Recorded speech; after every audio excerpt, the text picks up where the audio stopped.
Happy Monday, everyone. Just kidding, because there's no such thing. But remember, we're in this thing together, and that thing is the sweat. To my left, Jessie, Coffield. To her right, Emerson, Lotzia. We appreciate all of you joining us. And a big ol' thank you to these three for joining us. It's our NFL panel consisting of DK Live's Reed Fowler, Jeff Ulrich, and the Action Network's Anthony Amico. So, all right. Spin move, right? Spin move is where we're going to get this party started. We're definitely doing spin move. So Randall Cobb saying last week that Aaron Rodgers is ready to light people up. I'm not sure 15 DK points is considered lighting up. No, it's not. But that's what Rodgers had in a loss to the Cardinals yesterday, a defeat that resulted in the firing of Mike McCarthy. So despite the Packers' struggles, they are favored by 6 at home against the Falcons this week. Can they cover that spread in the first game with Joe Philbin as the interim head coach? Reed, what do you think? I mean, I don't think so. If you look at Green Bay, I mean, this is a team that is potentially going the wrong way, obviously, with the firing of McCarthy. That's a step in the right direction long term. But again, Packers 3-8-1 against the spread, and they're averaging less than 20 points over the last 3 games. So what gives you confidence that this team can be 6-point favorites against Falcons team? I get it. They're also playing extremely bad. But look, when you look at this matchup and the history between these two teams, over the last 5 meetings, the home team has won. Atlanta's got the last 3. But you look at the visiting teams, they've covered 30% of the time against that spread. So 6 is too high. You always get that Aaron Rodgers bump, the same way the Cowboys get a bump. So I think this is too high. So no, I don't think they can cover. Anthony, can they cover? What do you think? Yeah, I mean, I think so. And first of all, shouts to Reed and Jeff for giving me the note on wearing the sweater today. I really appreciate it. Yeah, wow. Fashion is very important here on the sweat, Anthony. Unbelievable. I've been iced out of the room.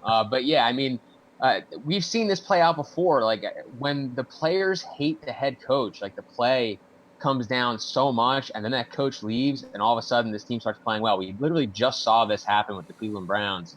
Hugh Jackson leaves, all of a sudden, Baker Mayfield starts playing amazing. The offense starts playing a lot better, and kind of similar dynamics here. You've seen the reports of Rodgers like rolling his eyes in the huddle at McCarthy's play call, stuff like that. I mean, I don't think Joe Philbin's a very good coach either. We know that he had poor results as a head coach in Miami, but at least he has some experience, should help steer the team from, going off the ledge completely. And Atlanta's defense stinks, so it kind of comes at a good time for them. I think a statement game's coming here for Packers. So, Jeff, favored by 6 at home. Do you think they can cover? Sorry, I took the sweater off, makes Anthony feel better, and people can differentiate me from Reed's awful takes easier. Wow, you're a good guy. Oh, dude. We got something. I don't even know what to say at this point. Like, yeah, this is Aaron Rodgers. He's coming this week. I mean, this is Aaron Rodgers. Randall Cobb was a week early. Look, Mike McCarthy's gone. What do you do when a boss you hate leaves? I mean, what's the most logical thing you do? You make him look bad by throwing like 6 touchdowns. And I think that's exactly what's going to happen here. And this is Aaron Rodgers' chance to say, look, I'm not the problem. The problem's gone. Atlanta's not a good team. They're a dome team going to outdoors in Lambeau. It's going to be cold. No, man, I'll take the Packers here, especially if it stays under 7 points for sure. Well, after a solid win at home against the Vikings, the Patriots open up as 7.5-point favorites in Miami, where they have historically struggled, let's not forget, including a Monday night loss just last year. And that was with Kristen Cavallari's husband at the helm for the Dolphins. That's also known as Goody! Jay Cutler. So do you expect the Pats to pull out the dub and cover the spread in South Florida? Go ahead, Jeffrey. I mean, Miami's a really hard team to figure out this year. I mean, they take care of some teams. They covered the spread against Indy. I mean, everyone was expecting Indy to blow them out.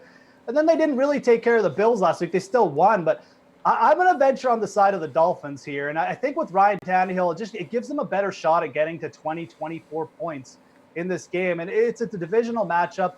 The Patriots blew them out earlier in the season, so there is some motivation here. Like, I mean, like I said, Miami is one of those teams where they can just throw up a dud at any point, but they've also been very competitive in some spots this year. And at home, a place where teams traveling often have trouble because of the Miami nightlife, I'll take the Dolphins here to cover. It's a 7.5. As long as it stays over that 7-point spread, I'd venture on the side of the Dolphins. Reed, what are you going to do here? Because you have to think about the historic struggling that the Patriots have seen in Miami, but also yesterday the defense looked pretty doggone good against the Vikings. Yeah, they did, and I love it when Jeff talks about the Miami nightlife. Like he's been there before. I don't think he has. Dude, he but looks like the partying type. He my really God. does. Hey, I take a I shot. know nightlife. I go to bed at 9. Likewise.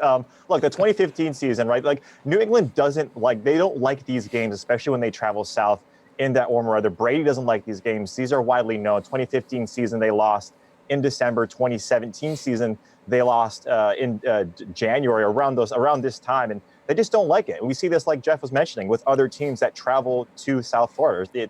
They just don't South Beach. They don't like that travel area. So when you look at what the Patriots have done outside of that 2016 season, since 2013, they haven't swept the Dolphins not once. And so I agree with Jeff here. As long as that number stays above 7, I like the Dolphins here. Anthony, what about you? Do you go to bed before 9 o'clock? 9:30. I'm slightly more adventurous than these guys. But yeah, I mean, the Patriots are 1-4 against the spread in their last 5 trips to South Beach. You could pretty easily argue this is the worst team they've had in 10 years. The Dolphins just beat Buffalo. They covered against Indy. They've done all that since Ryan Tannehill came back from injury. And it's a really big look-ahead spot for New England. They go on the road to Pittsburgh in Week 15. So, I mean, I still expect the Patriots to win. They're definitely the better football team, but I really like Miami to cover.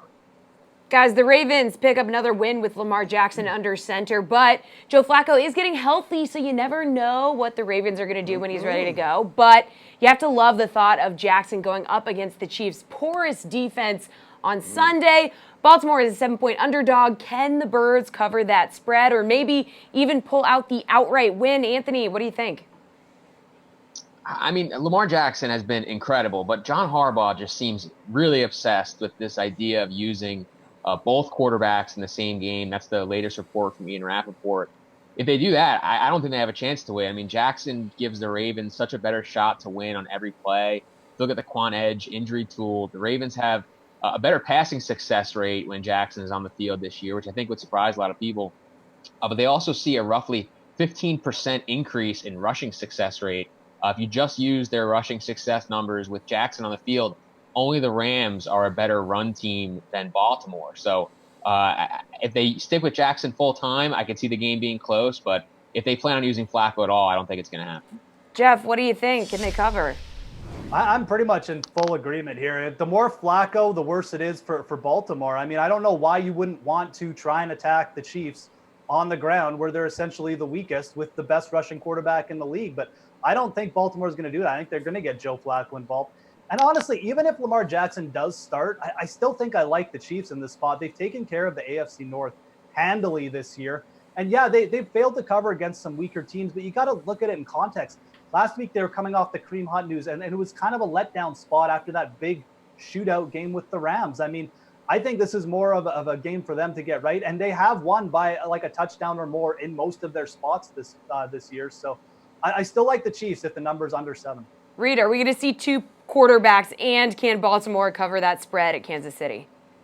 Yeah, you really hope that they don't, right? This college-style quarterback by committee. I don't think any team really in the NFL has ever done that. And Harbaugh is a master of coaches talk. You never really know what he's talking about when he comes out this news early. It kind of did it with Joe Flacco and Lamar Jackson. But like these guys were saying, Baltimore has become the most run-heavy team over the last 3 weeks, running the ball 65% of the time, and that works right into the deficiencies of Kansas City. They're 32nd in rush DVOA up until that game. And look, Oakland, has scored, 6, 8, 10 on average in the last 4 games, put up 30 points against Kansas City.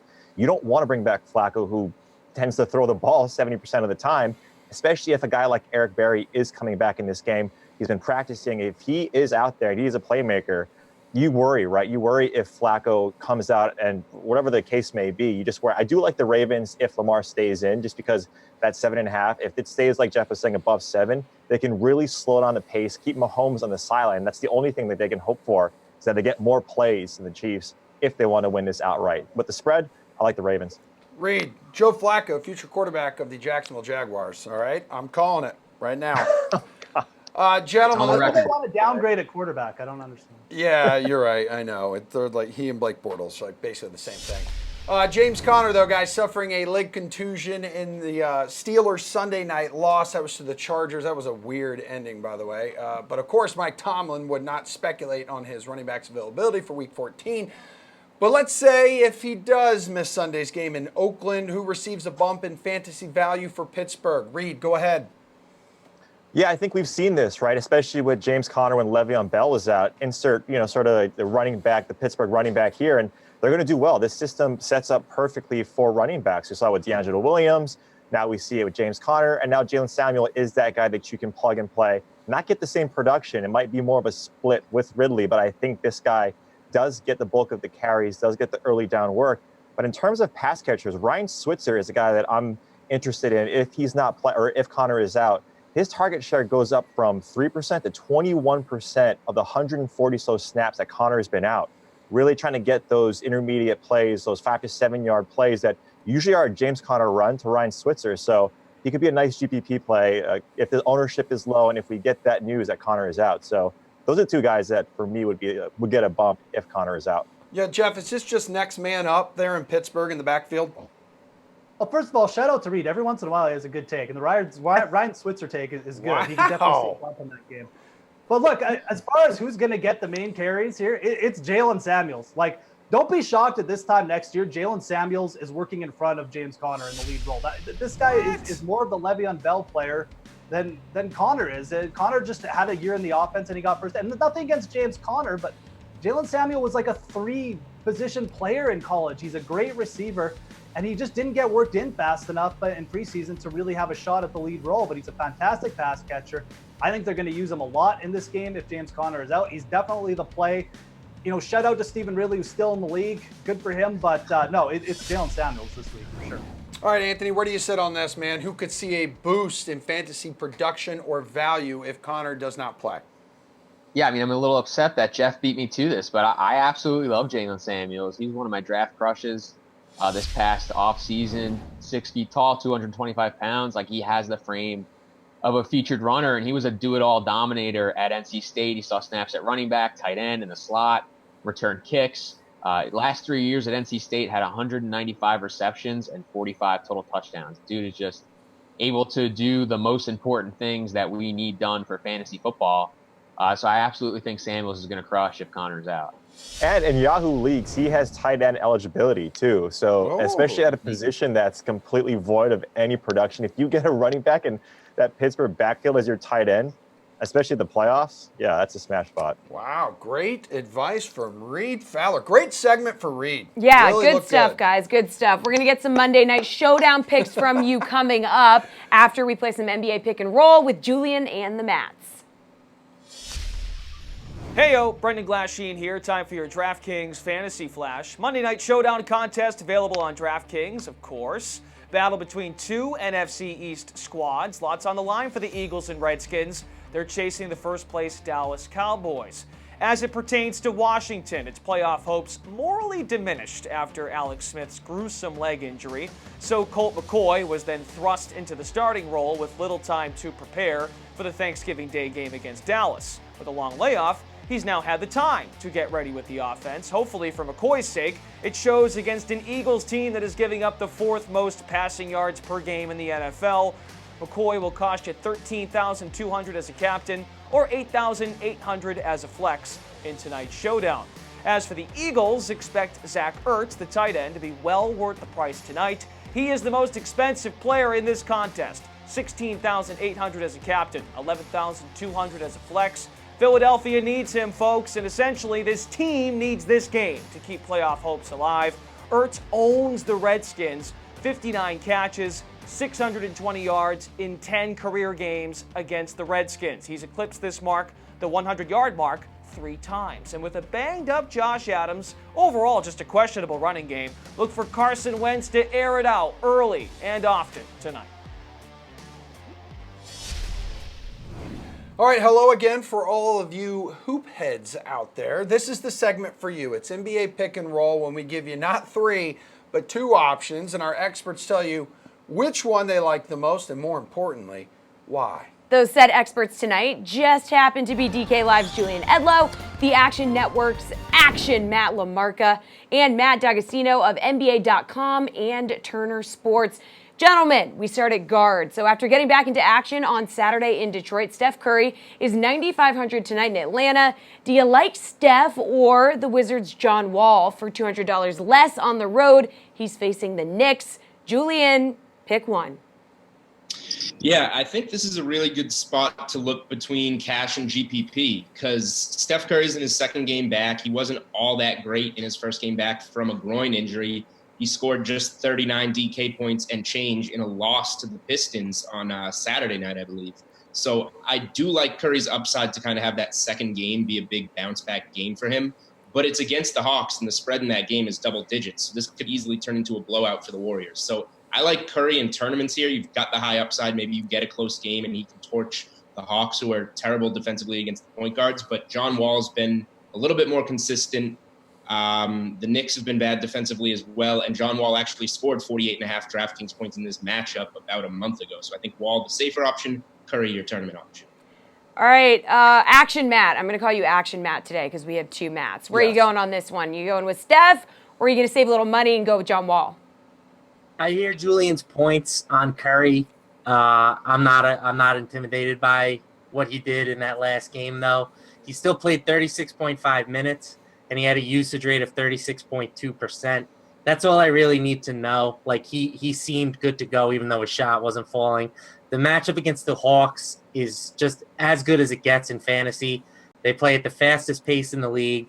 Trae Young has been the worst defensive point guard in the league in terms of defensive real plus minus. The Warriors have the highest implied team total on the slate.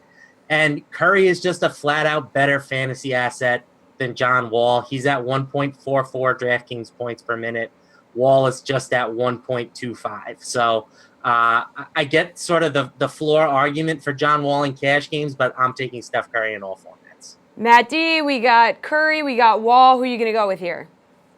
Yeah, I think John Wall's the better play.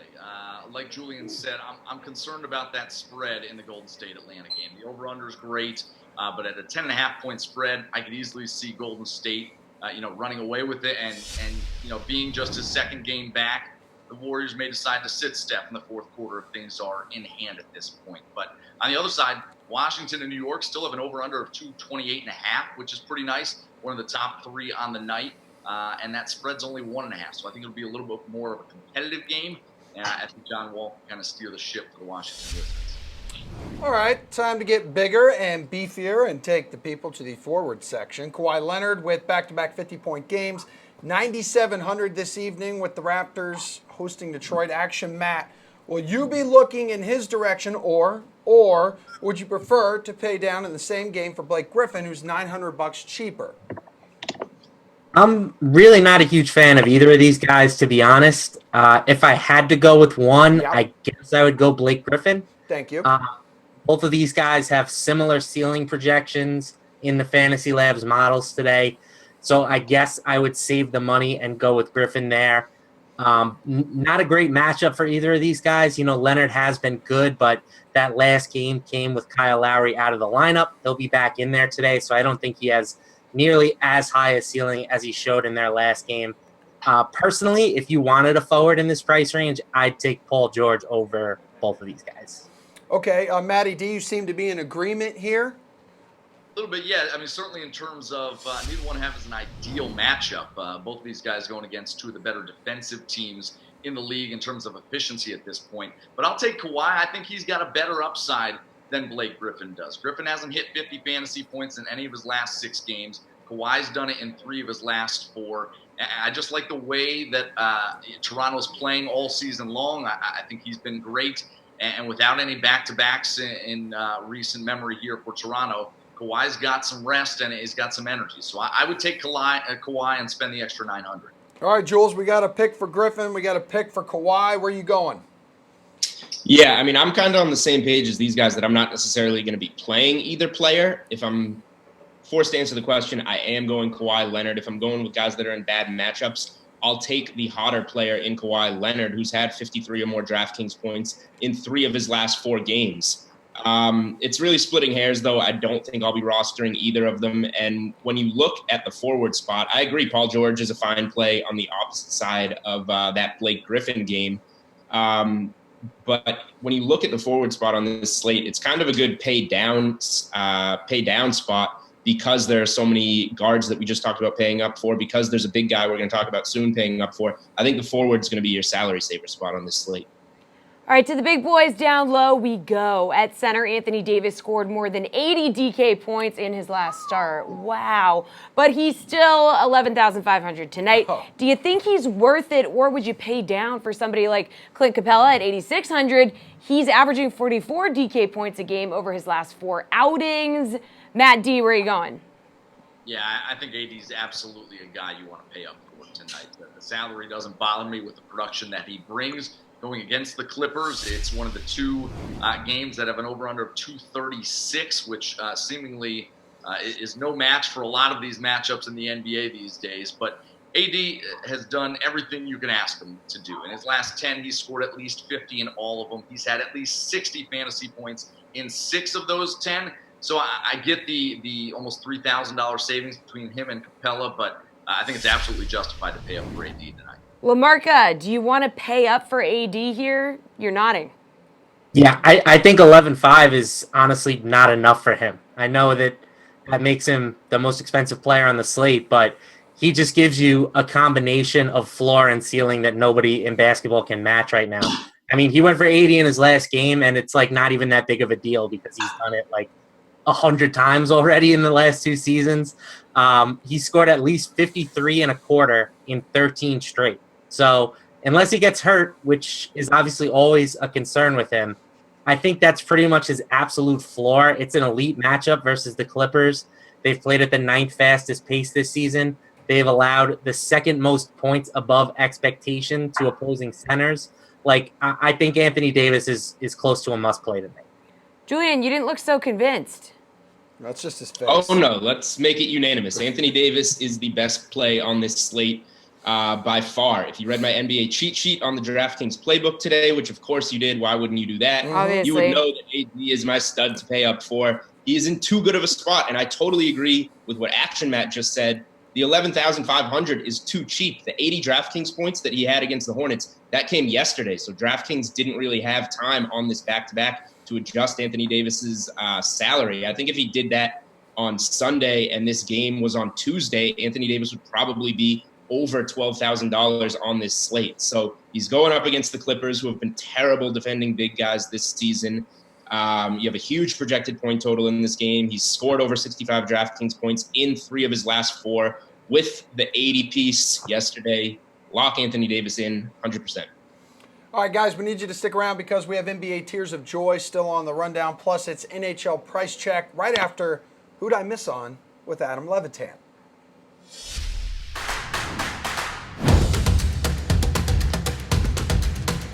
Hey everybody, I'm Brendan Glasheen for DK Live. This is Who'd I Miss On with Adam Levitan. We recap Levitan's not-so-great picks, his misses from Week 13. He was especially high on 3 players, Aaron Jones, one of them. He did score a touchdown in the Packers' loss on Sunday, but logged just 36 rushing yards. Levy just didn't meet your expectations, I guess. Yeah, just shocking with the usage. Aaron Jones had moved ahead of Jamal Williams at like a 90-10 snap share rate, and then all of a sudden in Mike McCarthy's last game, he decides to play Jamal Williams roughly half the game and share time with Aaron Jones. But that's kind of the danger when you roster guys with Mike McCarthy at the controls. You just don't know. Mercifully, he's gone now. Still, there's so much opportunity cost at the running back position. In other words, just because Aaron Jones was a good play, we also had Phillip Lindsay, we also had Todd Gurley, Christian McCaffrey, Spencer Ware, et cetera, et cetera. So anytime you play a running back, not only does he have to be a great play, but he has to be better than the other ones, so we can look back and maybe think that was a mistake. Kenny Golladay caught just 3 of his 8 targets in the Lions' loss to the Rams. So what went wrong when you watched this game, specifically for Golladay? Yeah, and I think this is a big concern for Golladay is how untalented the Lions are on offense. Kerryon Johnson is hurt. Golden Tate has been traded. Marvin Jones is gone. I mean, defenses can just completely sell out to stop Kenny Golladay, and that looks like what the Rams were able to do. Kenny Golladay has always had a pretty low catch rate anyways. So Kenny Golladay up at 6,700 with the entire defense focused on stopping him. It's not great. I think that he will benefit from getting Kerryon back and next year getting Marvin back and guys like that. Last miss, Emmanuel Sanders, someone else that you slipped up on. Just 19 receiving yards for the Broncos, 4 receptions, 6 targets. I guess Cortland Sutton just stole some of the spotlight here. Yeah, and Case Keenum only had to throw the ball 20 times, and that was certainly a risk when you're going to face Jeff Driscoll and this Bengals team, which plays so slow and is now playing really conservatively. So there was always going to be an issue with how much volume Emmanuel Sanders would see on top of that. You had him going on the road to Cincy, kind of a sleepy spot. So I think that Emmanuel Sanders up at 6,300 was probably a pretty big mistake. It was just wide receiver was so thin this week. I couldn't really get on anybody that I really loved outside of Chris Godwin. All right, thanks, Levy. That's it for Who'd I Miss On in Week 13 with Adam Levitan. You can find his coverage on DK Live, the DK Playbook, and on Twitter at Adam Levitan. We'll catch you next Monday to see who Levy missed on in Week 14.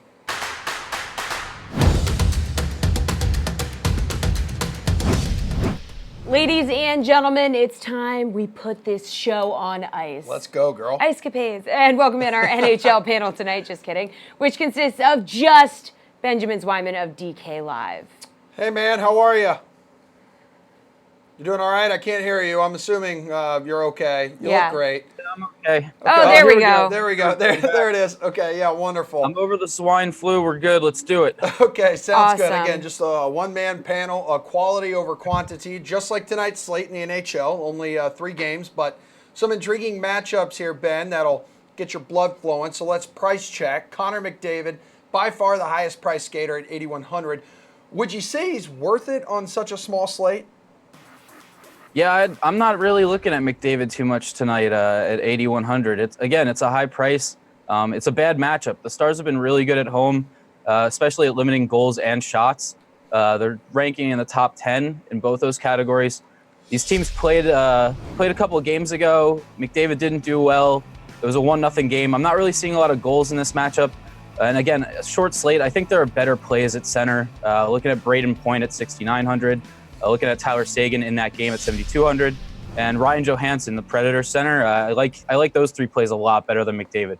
I'm not saying you should fade him. We all know what McDavid's capable of. He's a slate breaker like myself, but yeah, I'm not really looking at him. All right, looking at options on the wing, Jeff Skinner has goals in 5 of his last 6 games. He's 6,900 in Nashville. Do you like him? Do you not? And how do you feel about that price tag? Yeah, again, the price tag is nice. In GPPs, I can see playing Skinner. Again, you got to respect the Heat. He's been really hot lately. Again, tough matchup. The Predators are one of the best home teams in the league. They're allowing 2 goals and 25.5 shots per game in November. Or obviously we're in December, but since November 1st, that's what they've been allowing. They're a tough matchup. Pekka Rinne is one of the best goaltenders. If I'm looking at anyone on the Sabres, let's look at Sam Reinhart, Skinner's line mate. He's 5,600. He's been pretty hot, 9 points in 10 games. Again, GPPs, I think Skinner's a viable option because he's been so hot. I'd look at Reinhart in cash and maybe consider Reinhart a better play. All right, Ben, defense wins fantasy championships. Lightning D-man, Victor Hedman. He comes in at 5'9". Can you convince the people at home that he's worth paying up for? Yeah, I mean, it shouldn't take much convincing. I think on a 3-game slate, Lightning Devils is where you're going to want to look for offense. Victor Hedman's one of the best defensemen in the league. 5,900 is a great price. He's going to skate a ton of minutes, 24, 25 minutes. He's going to be on that top power play unit. Again, the Lightning are probably going to score the most goals tonight, pending some kind of miracle from the Devils. They're on a 5-game losing streak. They're at home, so maybe like GPPs, I'm not looking so much at Hedman or the Lightning. But cash games, I think you can't ignore Hedman. As for the goalies, Ben Bishop is back, but the Stars are resting their number 1 guy tonight and going with backup Anton Khudobin. He's going to cost you 7-3 at home against Edmonton. Are you buying? Yeah, I mean, I love Khudobin on this slate. Like I mentioned before, the Stars have been really good at home limiting goals and shots, so I don't really expect a ton of goals in this game. I think you can play goalies on each side. The price is great on Khudobin. He hasn't been great this season. He's been shaky. He's allowing a lot of goals.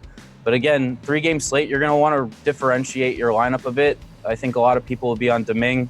The Lightning goalie, I think a lot of people will be on Pekka Rinne. I like Khudobin in this spot, definitely.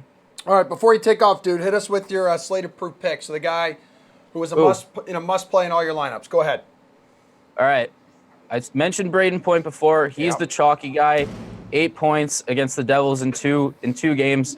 That's not my pick, though. You guys jumped the gun. Cedric Paquette, the fourth-line center for the Lightning. He has 3 goals in his past 4 games. I like him. He's 2,900, little salary saver for you. I think he scores tonight. Again, not too much to choose from, right? So. Right, yeah, 3-game slate. There's not a lot to look at, but you really have to differentiate where you're exposing players. You need to get exposure to a lot of these players, which won't hurt. Like if you're all in on the Lightning and they suck, then you're kind of screwed. But if you can differentiate, then you're good. Well, that's fantastic advice. Thank you, Ben. Really NFL Hangover is coming up after we hear from Mike Francesa on tonight's Monday Night Football game.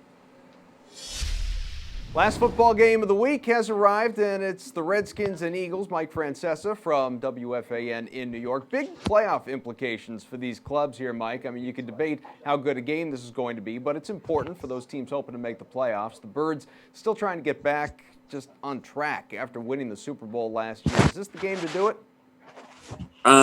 They won a game last week, or took a game back against the Giants, which was a game the Giants should have won. They were up 19-3. I mean, it was a brutal game for the Giants to lose, but the Giants have had a lot of those this year. I think they're in good shape here. I think they're getting a little healthier in the secondary. And the Redskins are very banged up on the offensive line, obviously going without their quarterback the rest of the way after the terrible injury to Smith. I think the Cowboys are going to win the division. I don't think anybody else out of this division will make the playoffs, but I do think the Redskins are sinking fast, and I think the Eagles will be the threat. Now, the Eagles have a brutal schedule. They have to play the Texans, they have to play the Rams, Cowboys, and 2 with the Redskins, including this one. But I do think this will be an Eagle game, though. We ready for a breakout game from Golden Tate? He hasn't done too much since his arrival. I think yes. I agree with you. I say yes, you're going to get it this game. I like Golden Tate. I think he's a very underrated player. I say yes. All right, if you're into stats, I know you are. Skins have lost 11 of 13 on Monday nights. They're dealing with injuries, but Eagles awful against the run. Good game for Adrian Peterson on the way? Maybe, because you can run somewhat against them. So maybe, but not enough firepower there. They can only throw the ball to the tight ends. They can only run it with Peterson. They don't have enough weapons. They can't hurt you with wide receivers. That's the way to beat the Eagles is with wide receivers. And they aren't matched up to get them. They're banged up on the line. They're going to have trouble protecting the quarterback. So I think it's a very tough game all around. I don't care about Monday night. I like things that are pertinent. Like, to me, Cowboys haven't given up 43 sacks. That's a stat. Or Prescott fumbling 11 times. That's dangerous stuff, as you saw last night. As far as who wins or loses on Monday night, that's just, luck of the draw. But I think the Redskins, unfortunately, I think they were doing a good job this year. Unfortunately, the injury bug really hit them in the wrong way. Hit them on the line and then hit them at quarterback. That's too much for them to overcome. Yeah, of course, the division seemed to belong to them until Alex Smith got hurt. It would have. Gone it south. would have, yeah. I think fairly it would have, that. But you know what? Injuries, especially to the quarterback. And at one point, they're playing without 4 or 5 offensive linemen. That's a big problem, a really big problem. Well, going back to our chat on Friday, Sunday as well, I mean, we keep kind of sprinkling in the Cowboys here. You've already said here in this conversation you think this is their division to win at this point. Do you think it's locked up? I mean, can anything stand in their way short of a massive injury? I think it's their division. I mean, listen, I think the one thing is if the Eagles find some magic, I don't think they will. I think they'd have to get red hot. I don't think so. I cannot tell you how overwhelmed I was with the Dallas defensive performance the other night. It was a game. It was a game-changing performance. It actually makes me look different about them in the playoffs. But I want to see it again. I want to see it more than once. I want to see them do that again. They've been a good defense this year. The only defense that hadn't given up 30 points this year. Matter of fact, they haven't given up 4 points this year. So they played well, but they didn't play well. They played like the doomsday defense. They were great.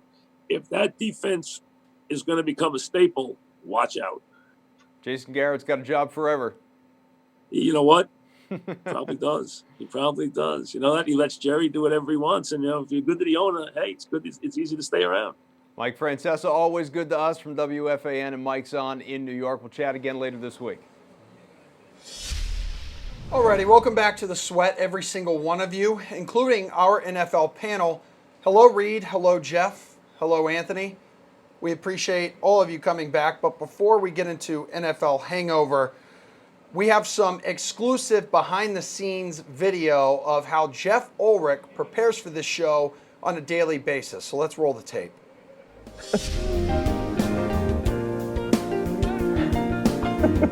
Yes, very interesting. Okay, so as you can see, Fantasy football for dummies. I don't think that he knew we were rolling on this, or actually we weren't. Wow. How did we get this video? Reed, would you like to share? No, I mean, this is clearly, this is part of the documentary that we're doing on Jeff, one of our top, analysts here at DraftKings and DK. So that was just an homage to how he prepares on a daily basis with his, Tevin Coleman takes on page 26 with his, David Johnson takes on page 45. So.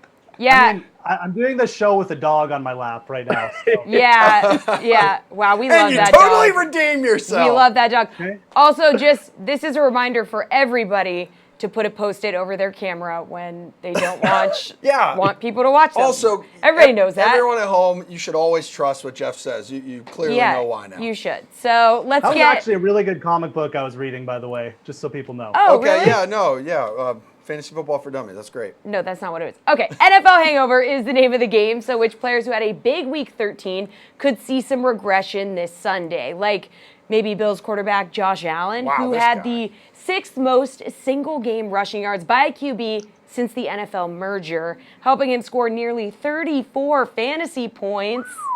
You expect more of that running upside for Allen in Week 14 against the Jets. Jeff, what does the Fantasy Football for Dummies tell you here? I don't know what it tells me. Look, Josh Allen he's an enigma. I mean, you can't expect 145 yards rushing from him every week, obviously. But at the same time, he's an athletic quarterback, and he's going up against defenses who just don't seem to care if he's going to run all over the place. So we've seen this with rushing quarterbacks who aren't good pocket passers coming into the league before.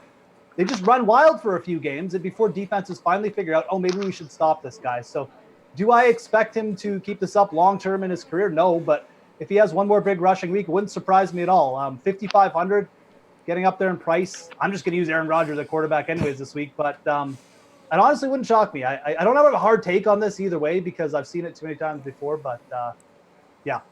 Wow, well. Your dog's like, this guy never shuts the hell up. I love that dog. No, he keeps looking up at you while you're talking like, agreed. Anthony, do you also agree with that assessment? Yeah, I mean, the real secret to Jeff's production is that it all comes from the dog. But, I mean, I'm on record saying that Allen wasn't a good enough passer to go inside the top 10, but he's always been a pretty good runner, had over 700 yards and 12 touchdowns rushing his final 2 years at Wyoming, ran a 4.75 40-yard dash, had a 6.93 cone at the combine. Really impressive for a guy, over 235 pounds. The real thing here for Allen is that the offensive line for Buffalo is just terrible. I mean, that's why Allen is running around to begin with, because he's running for his life. And I would expect that to continue this week against the Jets. So, yeah, I'm buying this. Is he going to be running for his life, Reed?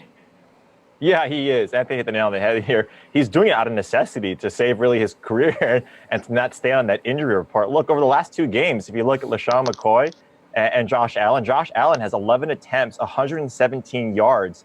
And he's got a touchdown, right? Total touchdown. This is average. Now, he has the ability to run, whether it be out of necessity, whether it be by play design. Jeff is right, though. Like, if you look at what he can do, if that's what you do and you bottle up Josh Allen, then he's got to go to these receivers that clearly, out of 1 or 2 spot starts, don't really have any viability. The Jets are 14th in rush DVOA. So you figure that, yes, you can run against them. But even if you put a guy on Josh Allen, I think he still has the ability to get you a safe floor. We talk about Lamar Jackson all the time as being a safe floor because of his rushing ability. And Josh Allen actually can throw the ball 80-plus yards. Lamar Jackson really can't. So when you look at those two, we're talking about Lamar so much, I think we have to consider Josh Allen in that QB2 if you're playing 2 QBs in that mix. Guys, Tariq Cohen of the Bears giving us the highest fantasy point total for running back this week, just under 38, a season high. Chicago hosting the Rams on Sunday night. How close will Cohen come to 20 DK fantasy points? Reed. Yeah, this is a tough one. I think he does actually get close to this, but he's going to have one of these games where he has 6 to 8 receptions, about 70 yards. And if you look at the Rams, they average about 5 receptions and about 30 yards, a little over 30 yards, and only 3 total touchdowns to opposing running backs. Even though these games are going to be high scoring, look, Chicago, the Rams did not look that productive against Detroit, who was a really bad rush defense on Sunday yesterday. So when you look at the Rams, Chicago is going to want to slow this down. I hate to say it, but really, if Chicago wants to win, they're going to have to give the ball to Jordan Howard to slow this offense down in the Rams. But Tariq Cohen, that's their only chance, really. That's their only playmaker on offense. Trubisky is in there. You see it a lot. He targets Cohen. So I think it's going to be close, but I'm going to say just under here. Anthony, what do you think? And does it really matter if Trubisky's under center or not? I think it makes a huge difference, actually. I mean, if you look at the production, it's pretty small sample size for Chase Daniel, but we saw this in the preseason as well. He's thrown the ball 26% of the time to Cohen, just 17% for Cohen when he's with Trubisky. So really huge splits there in terms of target share. So that's kind of a big factor for me. I would imagine that Trubisky's going to play. I mean, they've been holding him out. I think this is a really big game for them on their schedule, so I would imagine he comes back. And the matchup really isn't that good. I mean, the Rams are second in DVOA against opposing running backs in the pass game. They allow just the 28th most receiving yards to the position. So not really lining up for a good spot for Cohen. I think under 20 is a good bet. So, Jeff, if Trubisky plays, you think it's more difficult for Cohen to hit that 20 DK fantasy point mark? Not necessarily. I mean, I understand he had great splits with Chase Daniel, and there's a big reason why. I mean, Chase Daniels can't run around like Mitch Trubisky, and he has to use those short passes, obviously. But Tariq Cohen is special. I mean, he's absolutely uncoverable. And if you watch the Giants game, you understand. I mean, this guy gets open at will on short routes, and I think against the Rams, they're going to have to use him. I mean, we talked about using Jordan Howard. That's not going to work. And against the Rams, it'll just mean they'll just get down faster. So I think this is a Tariq Cohen spot person. I think the Bears are going to have to use him to keep up. And with the Rams pass rush, I think Trubisky will use him a little bit more than usual. So he is a bit more of a game flow dependent back. I agree. Like the splits with Trubisky aren't as good, but I still think he goes over 20 points in the spot. The Bears are going to have to use him to keep up, in my opinion. Wonderful work by all three of you, but especially by Jeff's dog. Did you have a follow-up question there? I was going to say, nope, that's it. Dogs are people too, so I just want to make sure you incorporate them. Okay, yeah. I was definitely going to include him. So have those Monday Night Showdown picks ready, please, because that's coming up after Tears of Joy in the NBA. But first, here's Brendan Glasheen, who caught up with former Jets Pro Bowl offensive lineman Nick Mangold, who starts by giving us his year one assessment of rookie quarterback Sam Darnold. He really showed his poise, his confidence, and I think that will help him carry on through his career. And I think after watching him, he's got a fantastic arm, and as all rookies need time to develop, I think he falls right in line with that, and I'm expecting big things out of him as he continues to grow. Up next for the Jets, the Buffalo Bills. They were shocked by the Bills in Week 11, losing at home. Matt Barkley got the start for the Bills, and now they have to prepare for Josh Allen. He's back, who ran for 135 on the ground in their Week 13 loss to the Dolphins. What's the key to the Jets getting some revenge in Buffalo this week? Buffalo is a difficult place to play, especially this time of year. It's cold, the wind whipping. So it's going to be a big challenge for them. But, I think if they stick to the run game, stop the run, those are the two big keys of playing in Buffalo, because you never know with that wind. I don't know if you're going out there and throwing for 500 yards for the game, but it's going to be a big challenge for him. But I know that the fight will be there, and looking forward to that game. Once again, former Jets offensive lineman, 7-time Pro Bowler Nick Mangold joining us here. So after the Bills game, the Jets have a pretty tough road the rest of the way. Texans, Packers, at New England. What would you like to see down the stretch from this team to point them in the right direction for 2019? I think the big thing is keeping the development going and keep getting better, correcting things that happened in the past, not making the same mistake twice. And, I want to see where they end up and see how things finish the season, see how strong they finish. But it all starts with this next step and coming up. Despite the 3-9 record, there are always bright spots to look at when you look at this team. We started with Sam Darnold a moment ago. Who else has impressed you? Who has impressed you the most this season from the New York Jets? For me, watching Brandon Shell develop, he came in as a rookie when I was here, and seeing him develop, seeing him play, finding his groove has been fun for me. being there from his start and seeing him develop has been, great to see him continue to do good things, and I only expect him to get better. Let's shift to you personally. You retired after 10 years, 11 seasons in the NFL. You played your entire career with one team, as we talked about, which is very rare. How much do you miss your playing days? Not so much. I got 4 little ones, and so they keep me plenty busy. I still love the game, and I enjoy watching it and paying attention and following it. But as far as waking up Monday mornings, I feel a lot better now than I did when I was playing. Certainly seems like a balancing act for you there. How about coaching? You ever see coaching anywhere in your future? Well, right now I am coaching the second grade flag football team. Nice. So it's, it gets a little difficult. But you still getting those kids all lined up is a challenge, but it's a lot of fun. So that's where my focus is right now. If anything else changes down the line, we'll see. One of our focuses here at DraftKings, fantasy sports. So do you ever play fantasy football? Maybe that's more of a hobby now that you're out of the game. And to follow up, do you remember players or fans ever talking it to you during your playing days? No, nobody cared about an offensive lineman, so I never had to worry about it. And it was funny. It was right after I was done my first year out. I saw fantasy, the weekly stuff, and I was like, you know what? I'm fresh out of football. I should be able to really be able to dominate this.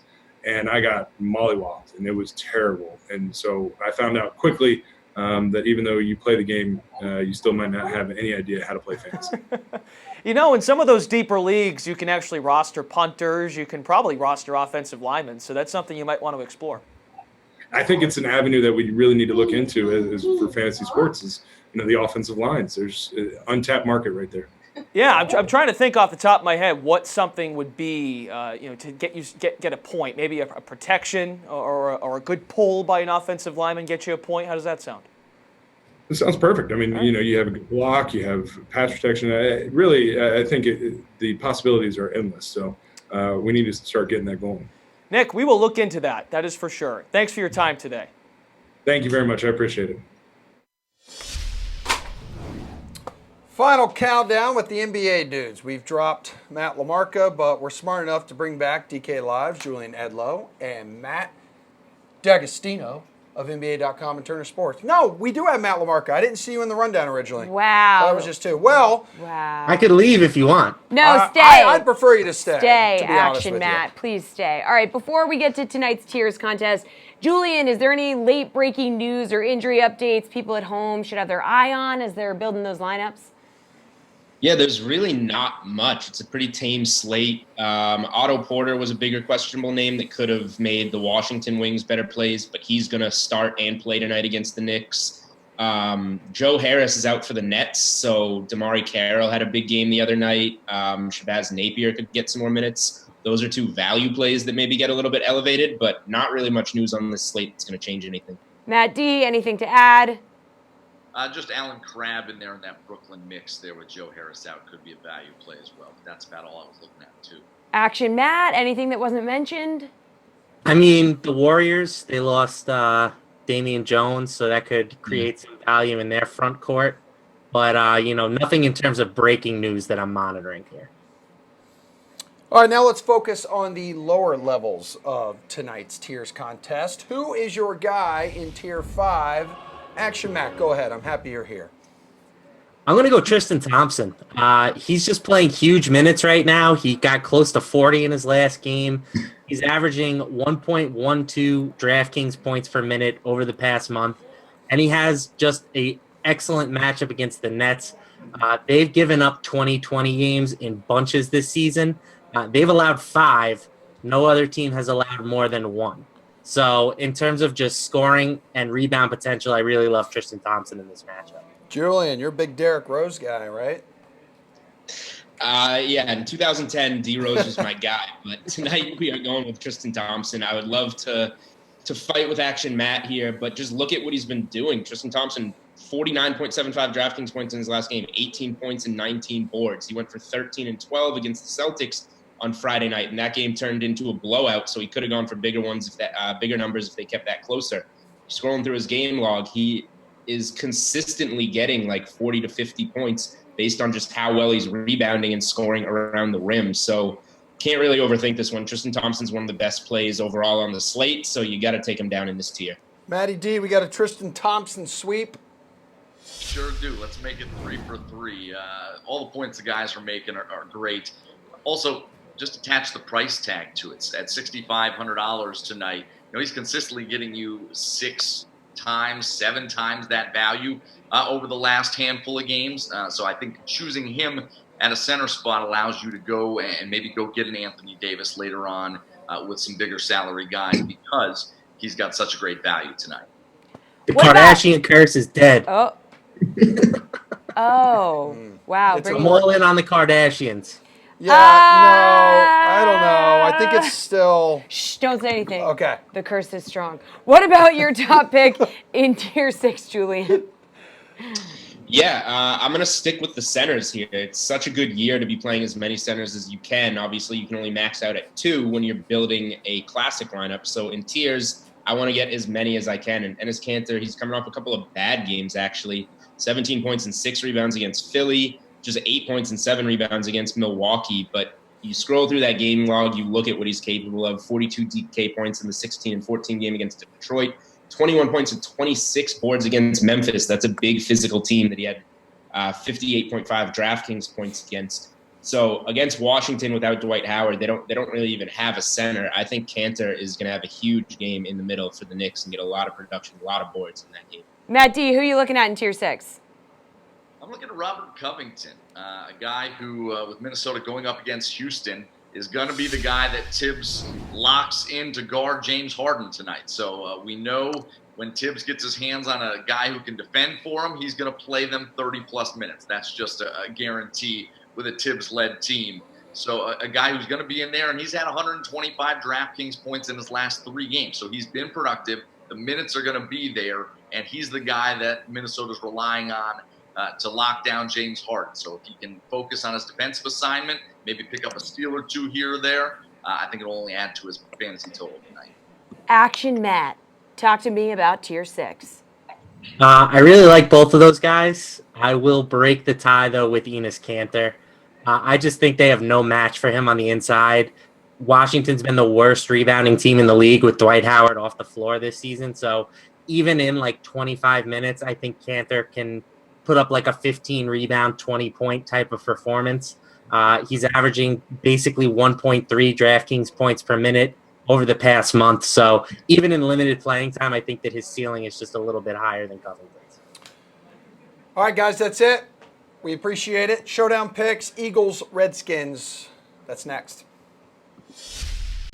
Hey, it's Brendan Glasheen in with your DraftKings Fantasy Flash. Bulls have parted ways with head coach Fred Hoiberg. Chicago 5-19. Saturday's loss to the Rockets was the team's 6th straight defeat, the straw that broke the camel's back. It was a less than impressive tenure for Hoiberg in the Windy City. After taking over for Tom Thibodeau in 2015, he went just 115-155 over 3+ seasons.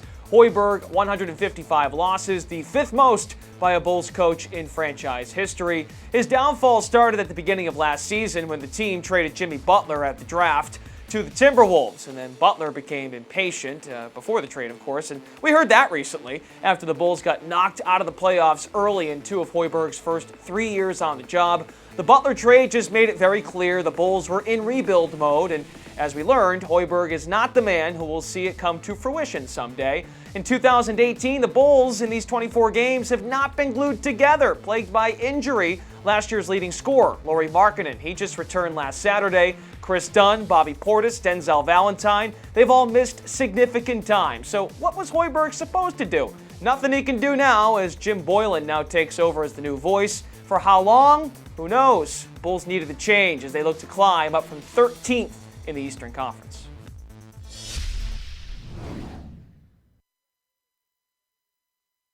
For Monday Night Showdown picks with our NFL compatriots, Reed, Jeff, and Action Anthony Amico, AAA. Time for your boys to deliver. And we got some news. Josh Adams and Adrian Peterson, who were both questionable for this game, are now active. So let's keep that in mind. Reportedly active. So it's Washington and Philly, like we said. Who's your captain's pick for tonight, Reed? Yeah, I'm going to Carson Wentz here. I know he's one of the more expensive guys. When you look at this showdown, I don't really have a lot of confidence in any of these guys. And really what you're looking for, Washington giving up 21 DK fantasy points to opposing quarterbacks, playing at home, the 6-point favorite, their implied team total is in that mid-20s. Their defense is not playing good. So even if Washington finds a way to score, Wentz is going to be throwing it. So especially with those running backs, right? You just don't know how at Philadelphia, how they're going to split time. I know Josh Adams was a little banged up. He is a lead guy, but we just don't know now. So Carson Wentz for me at 15-9 for my captain. Action, Anthony. Who's your captain going to be? Love the action love we got going here. Yeah, I mean, I really like Wentz, but I'm also going to go with his top target. I really like Zach Ertz, 26.7% target share, highest by far on the team with Wentz back. Certainly has the highest median projection that you'd expect of any player on the slate tonight. And there's a lot of good value. So I really think it's very easy to, captain Ertz, captain Wentz, guys like that. Doesn't kill the lineup that you're going to be building tonight. Jeff, who is your dog telling you to captain? Dog's gone, so it's all to me, which sucks for the people watching because, picks get worse when he's not here. But I'm going to go with Golden Tate. And I don't really understand why the Eagles traded for Golden Tate because they have Jordan Matthews and Nelson Aguilar, two very similar players. But they have pushed him since they got him, 16 targets over his last 2 games. I think it's a good matchup. I mean, Washington's corners on the outside are better, and Alshon Jeffrey's going to draw a lot of that coverage anyways. We saw the DBs on Washington are terrible tacklers last week. I think Tate could really get off for a big play after the catch here. So I like Tate as a captain spot this week. Jeff, where's the best place to find value in this contest? Yeah, I mean, there's a couple different spots you can go, but I mean, Chris Thompson really sticks out at 4,400. I mean, he's returning after a long absence, and the Eagles, the defense against running backs has been getting worse. They're seventh. They've allowed the 7th most receptions to the running back position overall now, and that's what Chris Thompson does. Washington projects to be down. Colt McCoy's not really the greatest downfield passer. I could see a 10-reception game here for Chris Thompson. What about you, Reed? Yeah, I think Chris Thompson is a fantastic call, especially being injured, right, at that price tag. I mean, Darren Sproles is another guy, right? Washington is pretty good against pass-catching running backs, but Darren Sproles is another guy that could really throw a wrench into if you want to roster Josh Adams. He should be active tonight. And so at 2,000, if you want to save up and you want to get that Wentz on that Ertz the stack there, I think you can come back with that with Sproles. I believe he's 2,000, so he's really cheap, or 1,800. Because he hasn't played for a majority of the season. So these pass-catching running backs in this game should fare well. So Sproles for me, if not Thompson. Who's your value pick, Anthony? I'm going with Vernon Davis down at 2,400. Huge surprise, but Jordan Reed is banged up. His back issues have flared up again. He is active tonight, but I wouldn't be surprised if his snaps were somewhat limited. And any snap limitations really create massive volume upside for Davis. He has a 17.6% target share with Reed off the field this season compared to just 3.9% with him on it. So huge upside, I think, for Davis at 2,400. Guys, the Eagles are 6-point favorites at home. Do they cover the spread? Reed, what do you think? I just don't have any faith in Philadelphia. Like, they're close to dead last against the spread when you look at what they're able to do. Their defense obviously injured, like we've mentioned. Their linebackers, their secondary. And really, that offense hasn't been performing. The offensive line isn't necessarily blocking Carson Wentz as they did last year. So that scares me a little bit. Washington's place of play, as well as about 20th. So you worry about this a little bit in terms of what they can do. Yes, they're at home, but I think they get that home now. But I don't think they can cover. So I'm going to say no. Jeff, yay or nay? I'm going to go with the Eagles here. I mean, I don't have a ton of faith in it. But again, they're at home and they're getting pretty healthy. They figured out Josh Adams is their best running back. That's a good thing. They've added receivers. I mean, you look on what's on the other side. It's like a crumbling Washington defense with their backup quarterback. I have to take Philly here. I just have no faith in Washington right now. Anthony, you going to take Philly too? Yeah, I mean, the real weaknesses for the Eagles have been on defense, particularly in the secondary. I just don't really trust Colt McCoy to exploit those deficiencies. Washington doesn't really have very explosive playmakers on offense, and they've really struggled against the run this year. So the Eagles could definitely get up and stay up with Josh Adams running the ball. I'm going to lay the points at Philly tonight. Is that the show? Do we have enough time to go to the game totals? Yeah. 45 seconds, really quick. Yeah. These teams go over the game total of 45.5. Reed, we have 45 seconds. I don't think so. Yeah, I don't think so. I think Washington, like these guys mentioned, can't really score, so no. Jeff? I'll take the under, too. And Anthony? I'm going over. Let's get some scoring tonight. Carson Wentz completing 70% of his passes. Both of these defenses stink. Well, hey, if you want to attack the Eagles secondary, Josh Doxson has been playing well too. So that'd be another play. Maybe not for captains, but definitely a play I'd include. 2 unders, 1 over. Thanks, guys. That's Cool. our show. The Sweat will be back tomorrow night on DraftKings Twitter, Facebook, and YouTube pages, as well as on the DK Live app itself. I'm Jessie Coffield. He's Emerson Lotzia. We'll see you tomorrow.